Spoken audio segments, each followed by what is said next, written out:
Assalomu alaykum aziz obunachilar. 25 do'stlar, bahor gilos atmen mana Royal Tyoga xudo xolasa sarg'ayish jarayoniga keldi. Shu holatda korobka yuzsa ham bo'ladi. Bu qizaradi, qorayadi. Payvantay vishniyada o'tgan yil ekilgan gilos. Tajriba tariqasida mana 5-6 tadan qolgizganmiz. O'zi ko'pgina edi guli. Xudo xolasa o'zini 100% sanglaydi. Shu darajaga keldi 25-aprel holatiga. Xudo xolasa bahor gilos ham xuddi shunday holatda. Pishish vaqti deyarli teng. Eng asosiy bunga hech qanday changlatuvchi kerak emas. Yutuq tarafimiz bunda qo'shmaq o'rtacha 5%. Bahor gilosdagi 50-60%, 70% emas. Xudo xolasa istiqbolli navlardan biri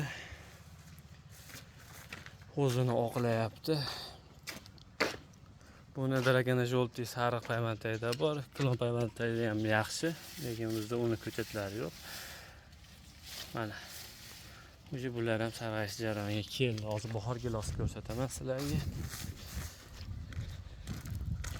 To'g'ri, o'zimizning mahalliy bahor gilos yaxshi, serhosil, lekin ko'rishlaring mumkin. Har bir yaxshi narsa minus tomoni bo'lganda 80-90% desa ham bo'laveradi. Ko'p qilsa bu qo'shma bolasi bola. Bu Royal Tyogada qo'shma bo'lsa ham faqat 2 qo'shma, unaqa bolachasi yo'q ekan. Xudo xolasa zo'r. Boqilish tavsiya qilaman. Faqat bu ertaki Farg'ona vodiysi va Qashqadaryo, Surxondaryo voha tomonlarga o'zini oqlaydi. Ertaki Toshkent, Jizzax tog'li zonalarda bu o'zi sovurib qo'yapti. Bunga kechki navlar tavsiya qilamiz bu tomonlarga. Bu faqat Farg'ona vodiysi, Surxondaryo, Qashqadaryo, qisman Buxoro tomonlariga ham o'zini oqlaydi inshaalloh.